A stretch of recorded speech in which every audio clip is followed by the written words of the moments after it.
Mhm. Oh, are we good, Bobby? If we are getting our people popping on, I can't see on my screen. They are. Great. Thank you guys for joining us. We're here for the Texas Gun Sense webinar with Dr. Brian Williams. We're going to give us one more minute here to get the rest of our registrants hopping on, and then we'll get moving.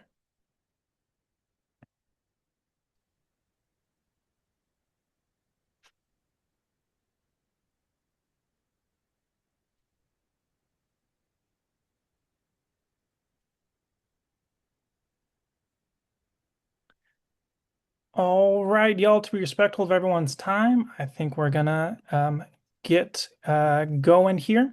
Welcome everyone to this Lunch and Learn webinar with Texas Gun Sense and Dr. Brian Williams, our esteemed speaker. We are so excited to have him here with us.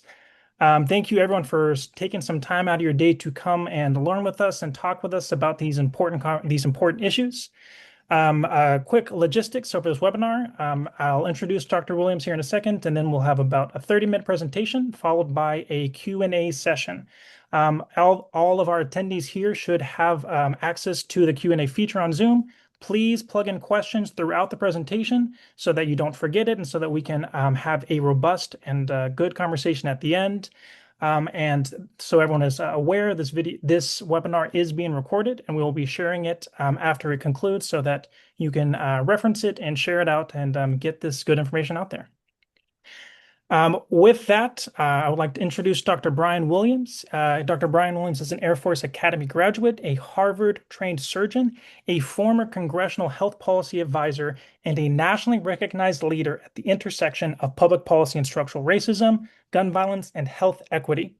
In his award-winning book, The Bodies Keep Coming: Dispatches from a Black Trauma Surgeon on Racism, Violence, and How We Heal, Dr. Williams retells his experience of treating police officers shot in the 2016 Dallas police ambush, the deadliest incident for U.S. law enforcement since 9/11, that was spurred in part by the tragic police shootings of two black men just a few days prior. Dr. Williams has a unique perspective on racial disparities in the U.S. And on gun violence and its interconnectivity with systemic racism. And we're so lucky to have him here to dive into his book and discuss how we need to change to address these issues. Without further ado, I'll turn it over to Dr. Williams. Well, Bobby, Ethan, Nicole, thank you very much for inviting me today. And I also want to thank everyone who has taken time out of your lunch to be here today. And I first want to acknowledge the tragic mass shooting that happened in Shreveport yesterday. I've been in Texas long enough to know that, especially here in Dallas, that there are many personal and professional connections to Shreveport, which is just right across the border. So it's possible someone on this call today has some connection to this tragedy, especially when we recognize that for every gun violence death, they say at least 20 additional people are somehow impacted by that. But I think it also goes to show the importance of the work Texas Gun Sense does in trying to reduce firearm-related injuries and death. Let me start to share this screen here.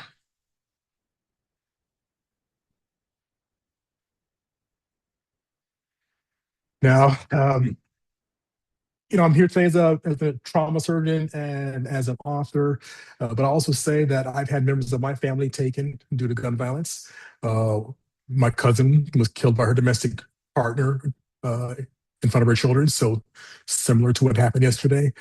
And I say that because when I'm frequently asked to speak, I easily can come to it from the perspective of a surgeon who's been on the front lines of gun violence, and also as someone who studies the public health implications and the research and the policy.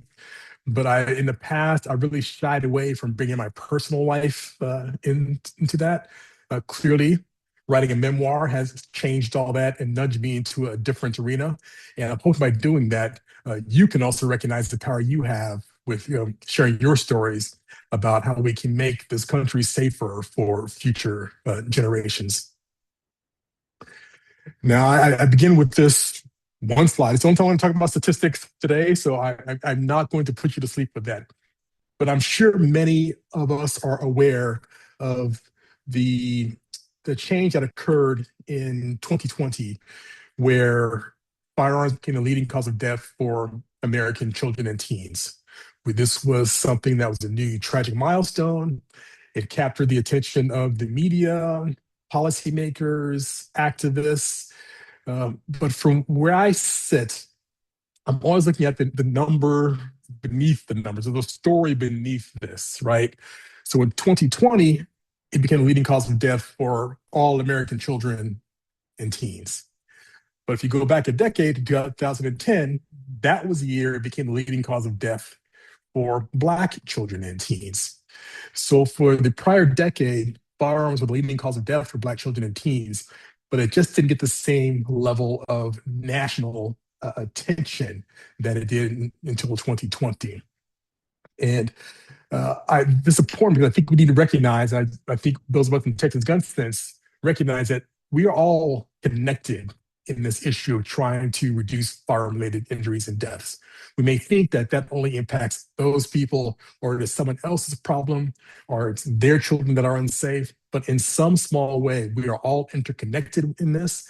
Therefore, we must all play some part in creating a solution for all of this. Now, I didn't always recognize or address head on the interrelated aspects from a national level to my work on the front lines as a trauma surgeon. My initial goal was to just train, become the best trauma surgeon I can be, take good care of my patients, do what I could to teach the next generation of surgeons and students, but separated my professional work from the policy and activism that was occurring. I left that to people like you. Now I recognize that we actually need to work together to create sustainable and durable solutions. And for me, what changed my perspective and the decision to get more involved was, as Bobby alluded to earlier, was this mass shooting that happened in Dallas in July of 2016. It'll be 10 years ago, this upcoming July, that this shooting occurred. Now, excuse me, take yourself back to that time, if you can. This was the summer of a presidential election between Clinton and Trump during that time. This was a year that there were several high-profile police-involved shootings of Black men. Notably, the day prior to this, on July 6th, was Alton Sterling outside of Minneapolis, Minnesota. And the day prior to that, on July 5th, was, Philando Castile on July 6th, and July 5th was Alton Sterling in Baton Rouge, Louisiana. But also the month prior to that, there was a mass shooting at the Pulse nightclub in Orlando, and there have been other shootings throughout the year. So it was just kind of this crescendo of death and violence that had been occurring that kind of coalesced in the summer of that year. July 7th, there were peaceful protests scheduled all across the country, coast to coast. These were occurring. Now, if you remember any of them, you probably only remember the one that happened in Dallas, because that is the one that turned violent. And this was the night that was initially, I was supposed to be off that evening, but my partner asked if he could switch shifts. And so I took his shift that night at Parkland Hospital. And I think about this every day, that one decision had a tremendous impact on the trajectory of my personal and professional life from that point on. So sometimes you think these decisions that we make don't matter, but in the grand scheme of things, they possibly can lead to much different things. So there's a peaceful protest in downtown Dallas. There's about 400 protesters there. Dallas police was providing security for the event. And by all accounts, this was a peaceful event. A lot of social media posts between protesters and Dallas police officers. But things changed when the shooter began targeting police officers with an AR-style firearm. Shot 14 police officers, 7 of which were brought to the hospital where I was on that night with our team. And 3 of those officers died from their wounds, just fatal wounds. And it began as a normal night, but all of a sudden a pager started going off that there was something going on. And initially just responded. Our team is trained for this. Mass CAS, multiple casualty events, not something out of the ordinary for us. But when the first police officer came through and I saw him in his blue uniform, then another, I began to think, like, what is going on? This is something different. But in that moment, we as a team just kind of fall back on our training and do what we're trained to do, which was do what we can to save these police officers. Unfortunately, 3 of the officers died of their wounds. And I remember I took a moment to go do what I do way too often in this day and age, which is go deliver the news to the family of the death of someone they care about due to gun violence. And I always want to get this conversation right because I do not want to add trauma on top of trauma by doing this in a manner that is insensitive or doesn't honor their dead loved ones. When I left the room talking to this first family, across from me, there was a police officer standing post.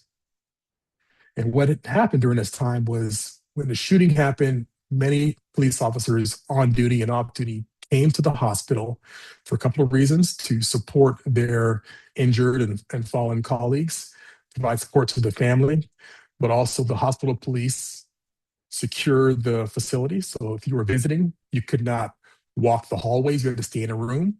All points of entry were secured because we had no idea what was happening.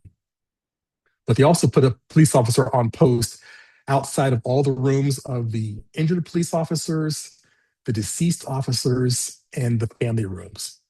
So when I stepped out, I saw this police officer a few feet in front of me. We made brief eye contact. And at that point, I decided, I need a moment, and I took a left turn down this hallway. If I turn right, I go back into the trauma center where we are caring for the patients. But for those that there may be some folks on here that are involved in emergency care or a mass casualty event, multiple casualty event, there is this 3 phases of the event. The first phase gets really busy. That's when the critically injured are brought in by EMS, or in this case of this shooting, some were brought in by their other police officers in their cruisers, because when they were shot so fast, they fell to the ground. They picked them up, put them in the back of their car, and take off and came to the hospital. Some arrived with their rims shot out, or their wheels, tires shot out, just came on the rims. They come that way, there's a huge spike, and then there's this lull. And at that point, we're just a routine care of these patients. And then there's another uptick later when the walking wounded come in, either via private vehicle or via EMS.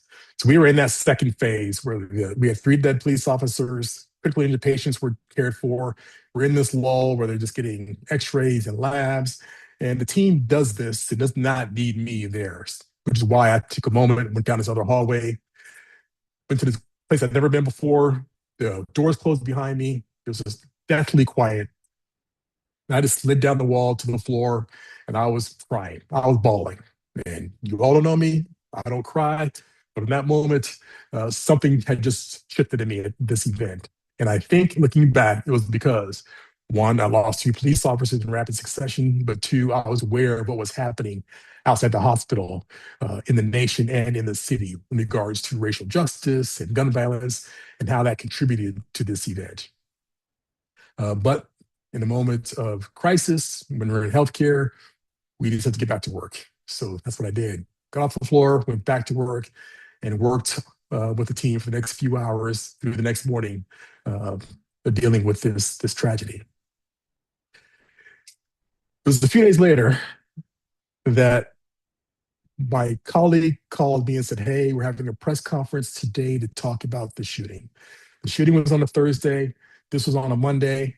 And in the intervening time, I did what I was really good at doing that time, which was just compartmentalizing and shutting off my emotions.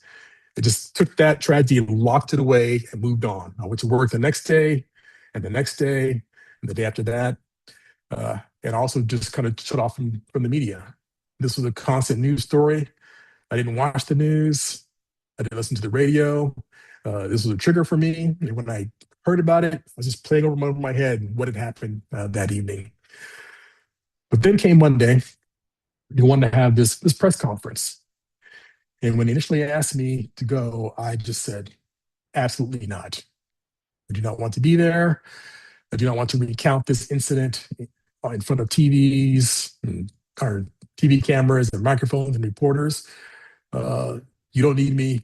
Go ahead. and do it without me.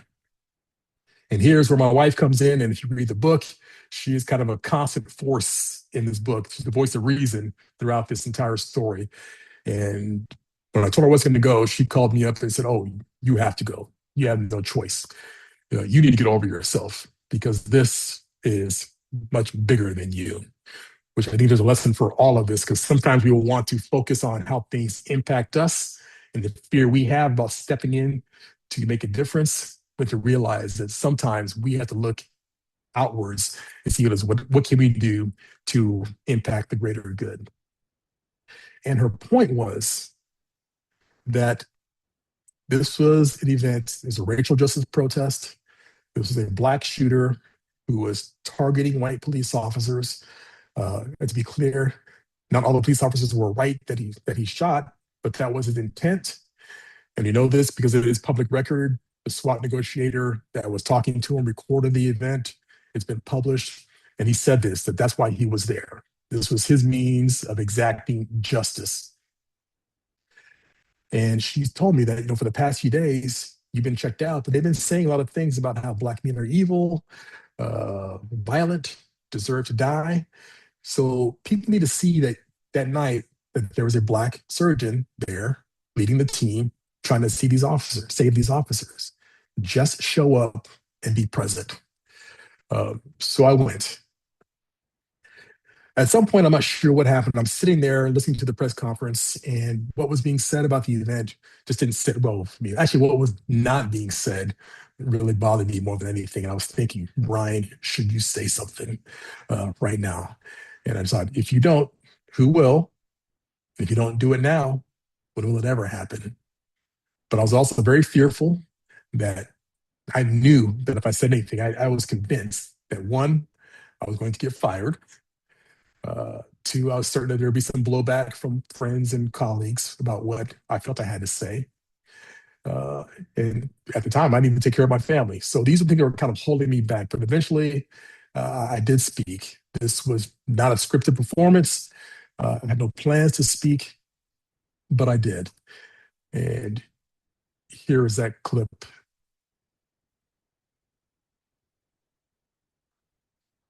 And I want to say first and foremost, I stand with the Dallas Police Department. I stand with law enforcement all over this country.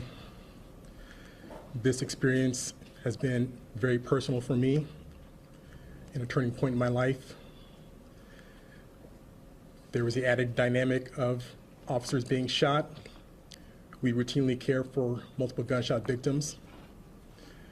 But the preceding days of more black men dying at the hands of police officers affected me. I think the reasons are obvious. I fit that demographic of individuals, but I abhor what has been done to these officers and I grieve with their families.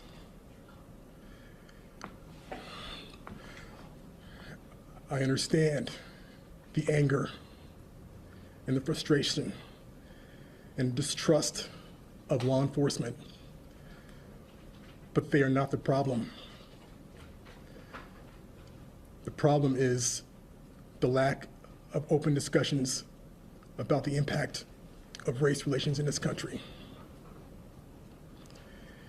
And I think about it every day,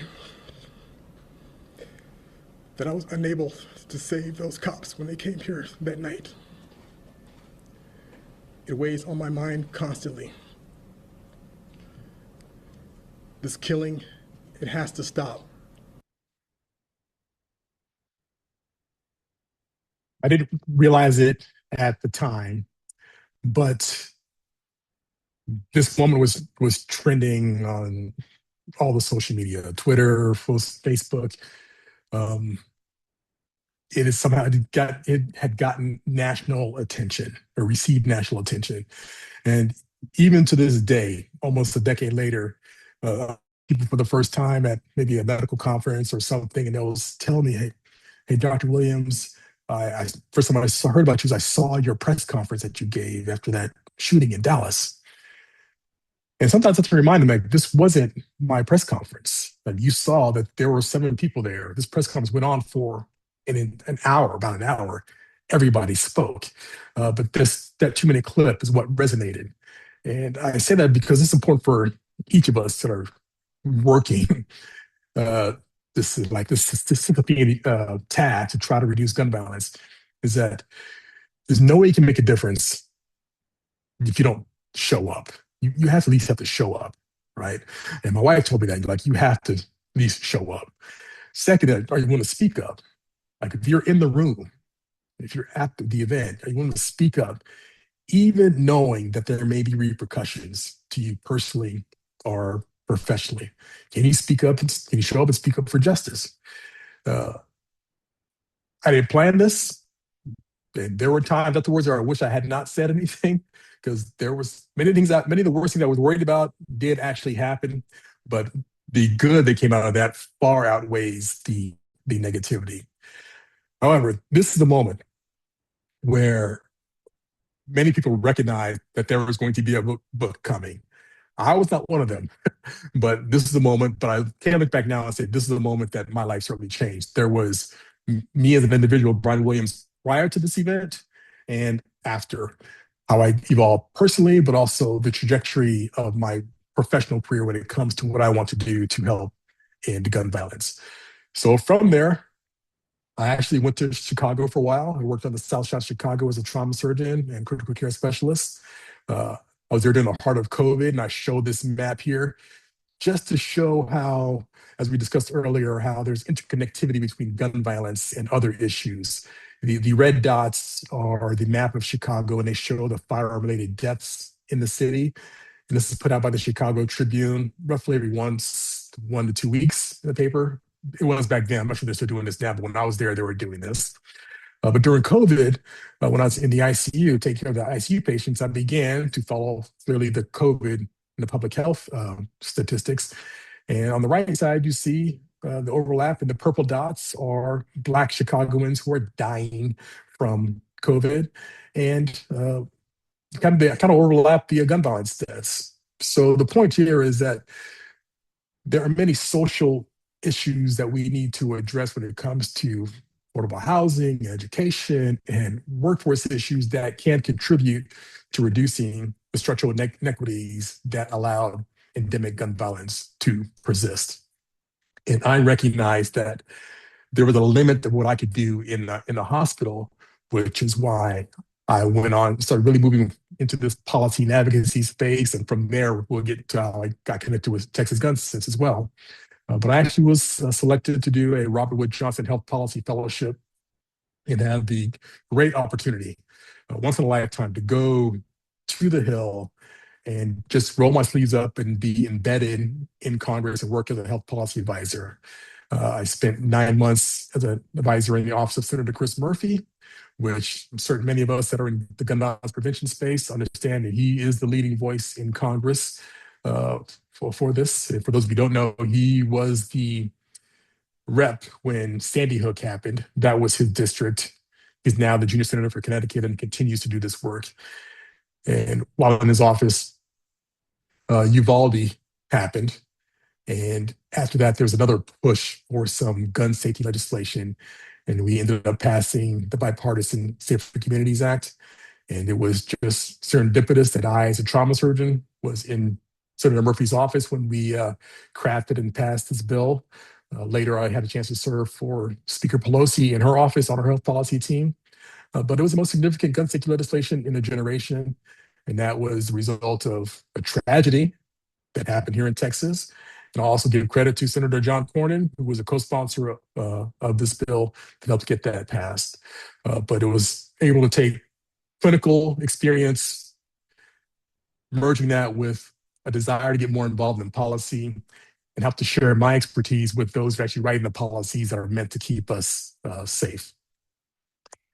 And I got the bug at that point and actually ran for Congress last cycle in 2024. Lost my primary by 154 votes, but it's okay. Learned a lot, and I haven't stopped. Still here doing the work.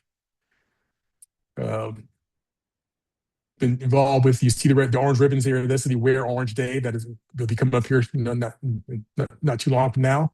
But this is Doctors for America. We went to the White House for a seminar last year, and I put this up here because one, I gave a copy of my book to a few of the folks there, but two, in the background you see the West Wing, which no longer exists, which I think is just a tragic metaphor for the work that we're trying to do to help build safe communities that will last generations.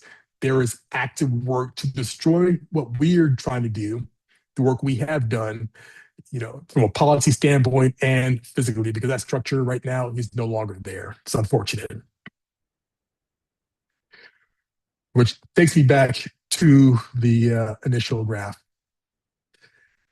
When I decided to write this book, one of the big things I want to do was just get readers to think differently about gun violence, not just from the standpoint of how do we punish criminals, how do we restrict access, but also how we can address the social issues that contribute to entire communities that have to live within endemic violence.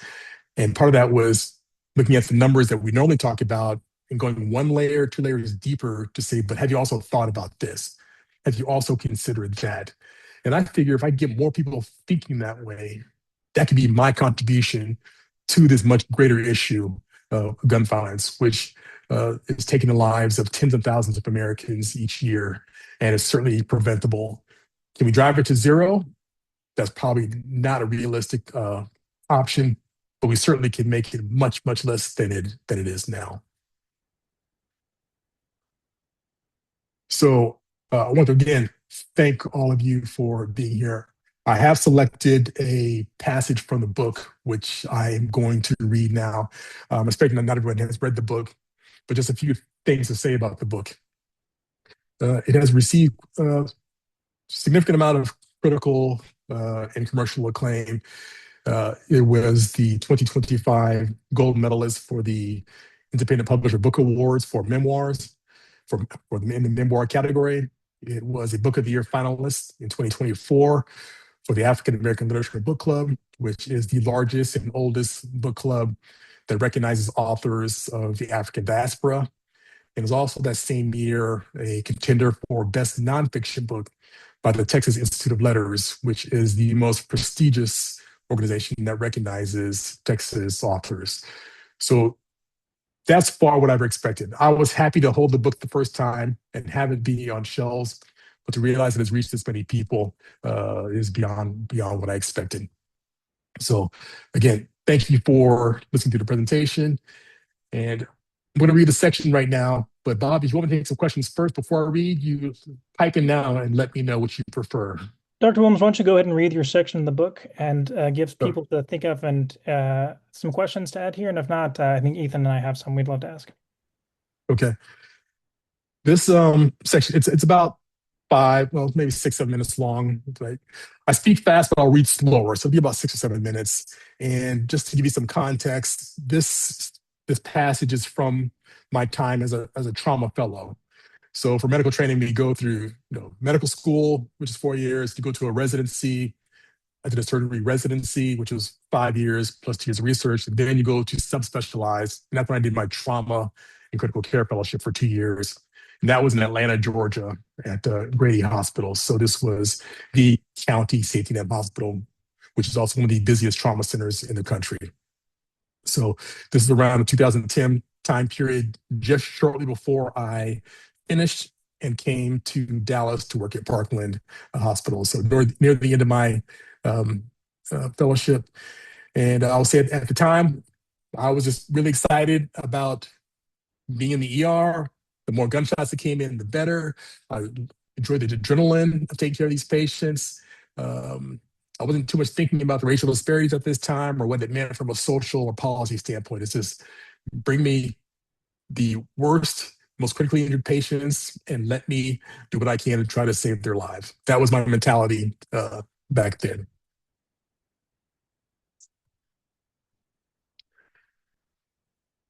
Dying patients do poorly when their doctor arrives with a racing heart and a gaping mouth gasping for breath.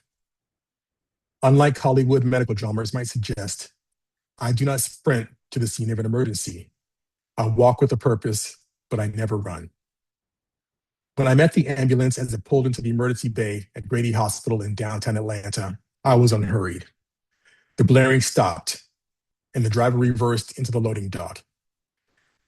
As the medics unloaded the stretcher, one hitched a ride, straddling the limp body and continued chest compressions.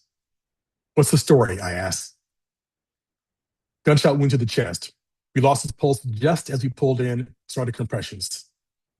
The ensemble rolled past the emergency department triage desk with me guiding the foot into the trauma bay. To learn not much time had passed was comforting. It meant we had a chance to save him. If too much time had passed, even if we revived him, he would likely have irreversible brain damage due to a lack of oxygen, also called cerebral anoxia. His body would live, but whatever sort of person he was, serious or playful, extrovert or introvert, would die along with the brain cells starved of oxygen. Without a functioning brain, he would need high-level medical care for life. As I neared the end of my fellowship in trauma surgery, reports of a victim with multiple gunshot wounds didn't necessarily worry me. I knew not all were in critical condition. Many could get their wounds cleaned, dressing supplied, and be discharged home straight from the emergency department. And seconds matter in trauma. Any delay could mean death. The emergency medicine resident at the head of the bed did a sternal rub, grinding his knuckles into the patient's breastbone like I had done on poor Mr. Linden during my residency. That painful maneuver usually wakes the most moribund patient.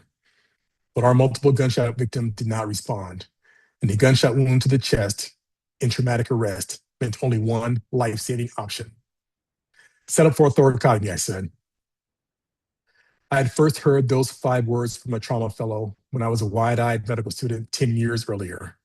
Now, the trauma fellow saying those words was me. The nurse arrived with a metal instrument container and dropped it with a metallic clang onto the workbench wheeled to our patient's left side. As she unlocked clasps, removed the cover, and began extracting instruments, I summoned the medical student who stood wide-eyed watching the action. You, come here. I positioned the patient's limp arm above as if he were reaching for the sky, except he lay flat on his back, stretching to the wall behind him. Hold his arm like this, I said, looking directly into the student's eyes to ensure she understood the importance of her role. And do not move. Got it? Yes, sir. The student did as told while bumping elbows with the emergency medicine resident and the respiratory tech as he intubated our patient. A junior surgical resident emptied the bottle of brown sterilizing liquid onto the patient's chest and stood ready with the Finicato retractor, better known as the rib spreaders. With a scalpel in my right hand, I said, "Everyone, hands out of the field." My left fingertips dug along his rib cage, searching for the 5th intercostal space, the valley of soft tissue between the 4th and 5th ribs. Grinding my fingers between his ribs, I confirmed the correct anatomical location with adequate force to cause enough pain to awaken the deepest sleeping patient. Our patient didn't flinch. Time slowed, and my training kicked in. I filtered out the chorus of alarms and monitors and voices and scurrying team members and became hyper-focused. Mentally several steps ahead of the scalpel in my hand, I had to anticipate the injuries I might find and ran through a checklist of what to do for each scenario. I made a foot-long incision and could feel the skin and muscle give way, but refused to surrender the contents within. On my second pass with a scalpel, the remaining tissue opened and blood cascaded from the chest cavity, soaking my legs and shoes and splattering the floor. It was like a shopkeeper had dumped a bucket of mop water on the sidewalk. I placed the lips of the retractor between 2 ribs and ratcheted it open to provide a view of the vital organs resting in a pool of blood and clots. He had a hole in his chest cavity somewhere, oozing blood, and I had to find it. It could have been his aorta, or his lung, or his heart, and I had to stop it. I cupped my hand to scoop out handfuls of blood and clots so I could get a better view. Elbows deep in his chest, I pawed a pool of crimson to the floor as my hands retraced a sequence of familiar steps I had learned through practice on bullet-riddled bodies, mostly those of young Black men and boys like him. Clamp. The resident handed me the metal cross clamp to place around the aorta, the main blood vessel leading from the heart to the rest of the body. The average adult has 5 liters of blood, which is a little more than a gallon. When there's an injury to a major blood vessel, the entire blood volume can drain within minutes. Seconds matter in trauma, and transport time is so important because every minute spent traveling to a hospital for a patient bleeding out from a gunshot wound is more time to bleed and less time for me to stop it. Our patient was bleeding to death, and I had to get the clamp on quickly to compress the aorta, stop the massive bleeding, and redirect blood to his brain to prevent irreversible brain damage. His brain needed blood more than his legs. In that moment, our lives, mine and his, bound by race and separated by degrees, diverged. My life as a trauma surgeon began as his life slipped away.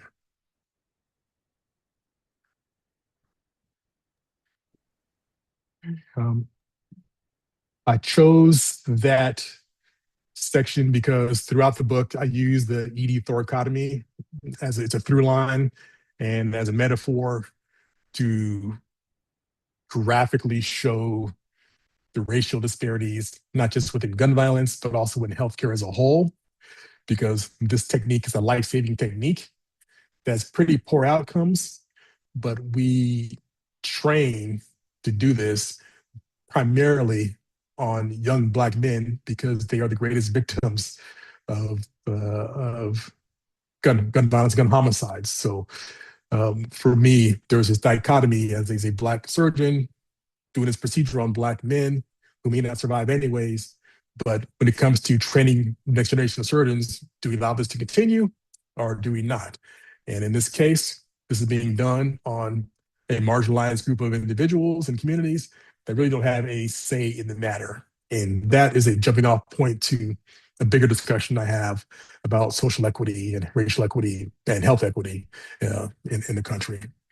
So that's why I chose that section. But before I go for Q&A again, thank you for being here today, Bobby, Ethan, Nicole, thanks for the invitation. And now I'm happy to have a robust Q&A. Dr. Williams, thank you so much for your presentation. This is such an important and powerful topic. You cover a lot of really critical aspects of our gun violence epidemic, and we really appreciate you taking the time. We do have one question in the chat that we would love to start off with. This is from Drew. Based on your experience in Congress with Chris Murphy, what would be the most strategic policies for which we can advocate in the short term to reduce gun violence? Well, thanks for that question, Drew. I think universally, this is universal background checks, which is universally supported by Republicans and Democrats, gun owners, non-gun owners. It's that, and the research shows that'll probably have the greatest impact on reducing firearm-related injuries and death. You think that it's easier to purchase a firearm with no training in the state of Texas than it is, I don't know, to get a driver's license. I mean, the barriers just don't exist. So as far from a policy standpoint, that is the one policy that can be championed by a lot of people and has been supported by research to make a difference, including those of us here in Texas. And I'm assuming that most of the attendees are in Texas, Bobby. Yes. But that also applies, okay. That implies nationally as well. But I will add to that in addition, as I say, I'm always focused on the racial disparities in gun violence. And I don't want that to get lost, that what we can do to reduce endemic violence in many of these communities is to just some basic things like livable wages, jobs, education, stable housing. These are the things, these are what we call the social determinants of health that we know contribute to endemic violence, particularly gun violence. And no matter where you are in Texas, I'm sure you can find one zip code probably even a block or two where the majority of your violent crime occurs. But you'll also be peel back, you'll find that's probably the area that has the highest rate of uncontrolled diabetes, congestive heart failure, fetal mortality, because the public health, violence, and policy issues are all intertwined. So we can do things that will have amplified impact beyond just a single policy. Absolutely. Thank you so much, Dr. Williams. Another question we have is from Brenda. Brenda says, thank you so much for doing this. Our Moms Demand Action Book Club read your book last fall. We're really glad to hear that and had some great discussions and continue to refer to it. Do you have any suggestions for additional reading? Yes. First of all, if you have the book club, thank you for choosing for the book club. And if you want to have a discussion, call me up. I do these virtual book clubs. I'm happy to do it all the time. And it's something I enjoy doing. So feel free to reach out to me. Some other books I suggest reading. One I suggest reading, oh my God, I can't remember the name.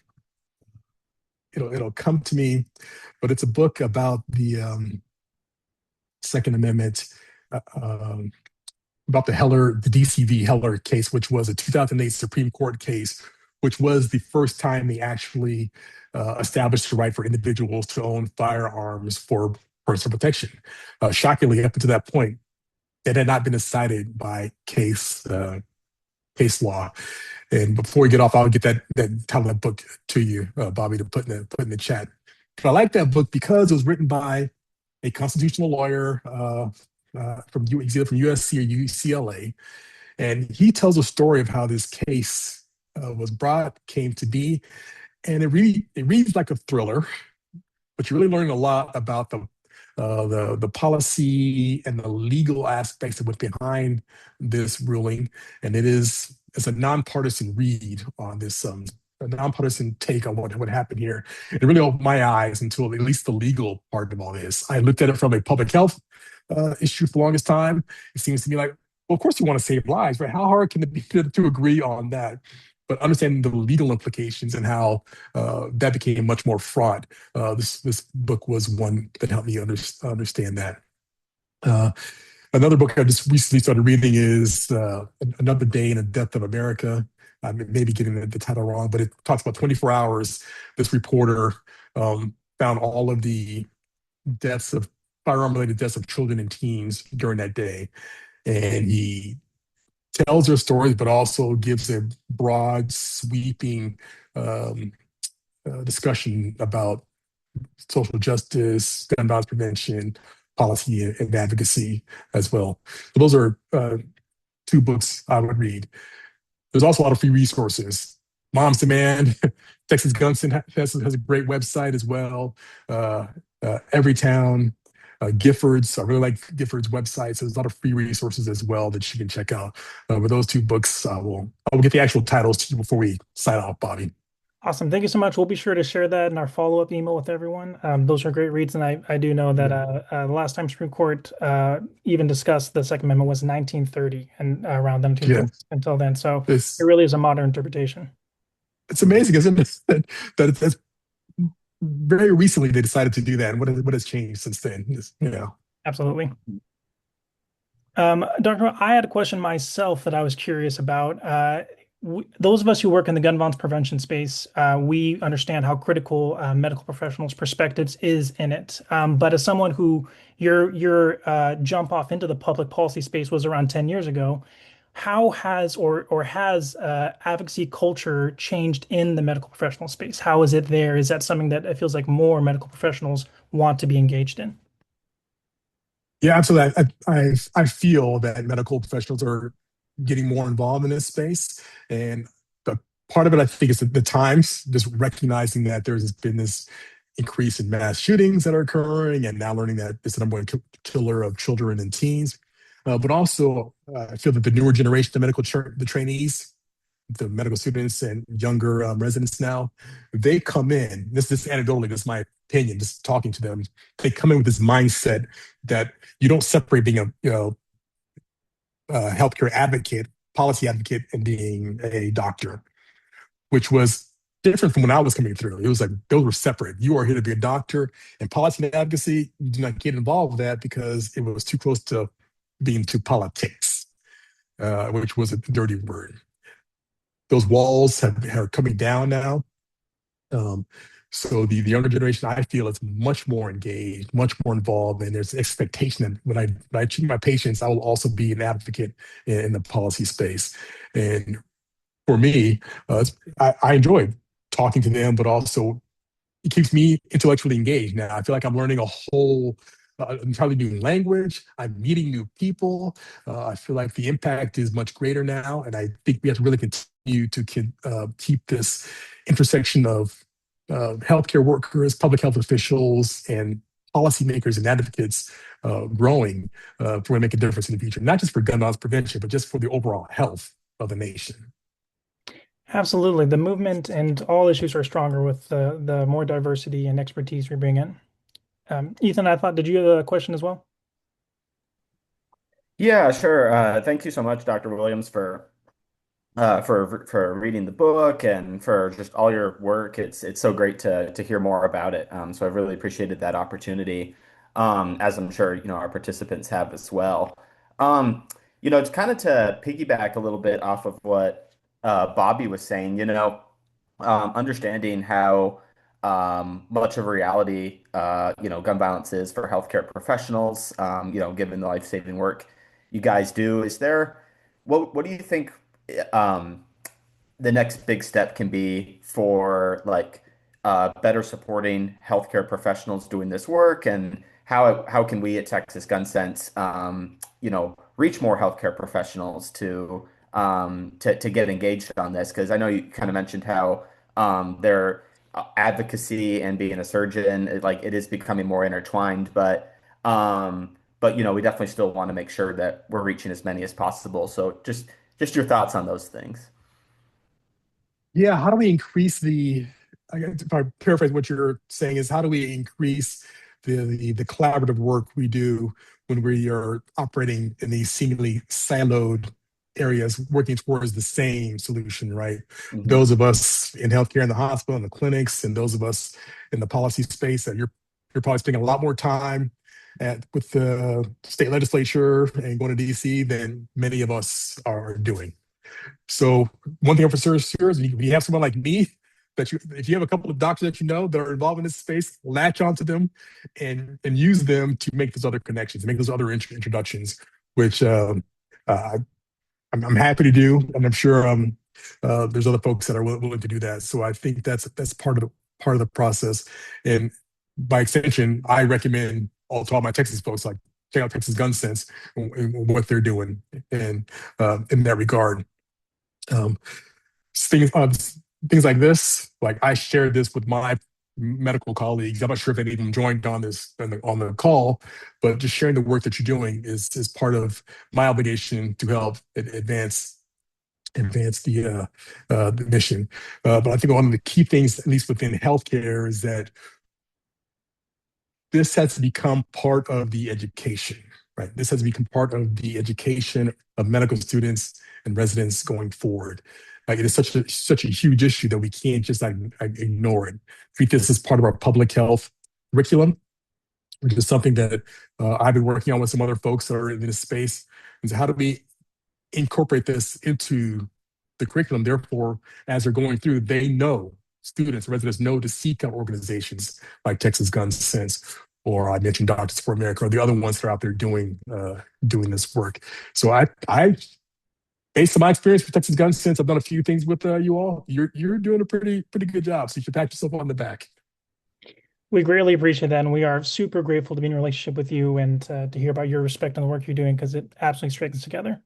This is such a heavy topic. I do want to round things up with one final question of what recently has made you hopeful in this space.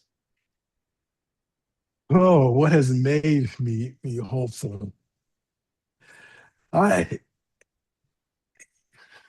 there's a few different things, but I guess one thing that really sticks out is the talking to younger people. And I'm talking about kids that are still in high school, right?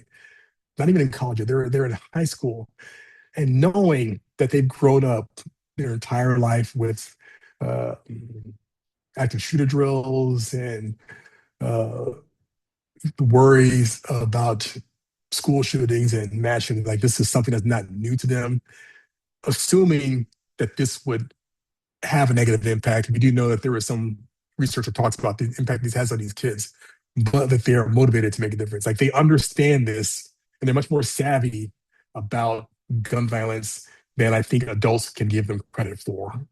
We may say, oh, they're just kids. What do they know?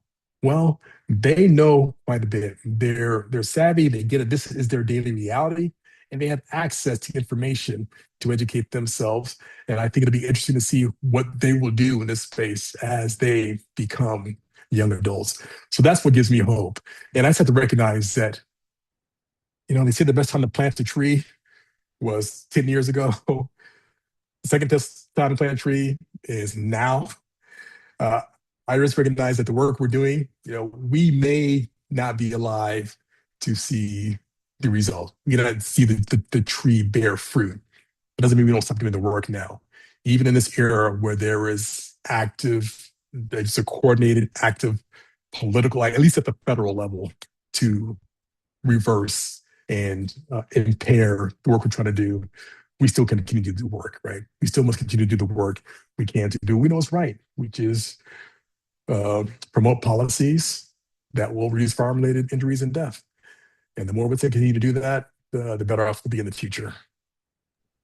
Absolutely. Thank you again, Dr. Williams. We really appreciate it. And I'll turn it over to our director, Nicole Gold, to close us out. I just wanted to say thank you again. And you were speaking my language just now, Dr. Williams, when you were talking about planting the seeds. And in a state like ours, that's even more real and true. And it's just, it can feel like you're pushing boulders up hills, but you are planting seeds. And our work with healthcare professionals, our work with college students, all feels very much like we are doing that. So thank you for being really, truly, thank you for being part of it and helping us, just grow the work. I loved your presentation and your book and really appreciate your partnership and the advocacy that you do. Thank you.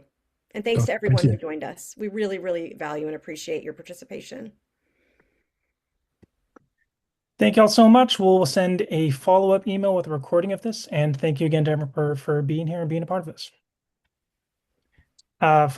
Get Dr. Williams' book and follow us for more work you can do. Thanks for Bye, having me. everyone. Bye, Everyone have Dr. a good day. Williams. Have a great one. Thanks.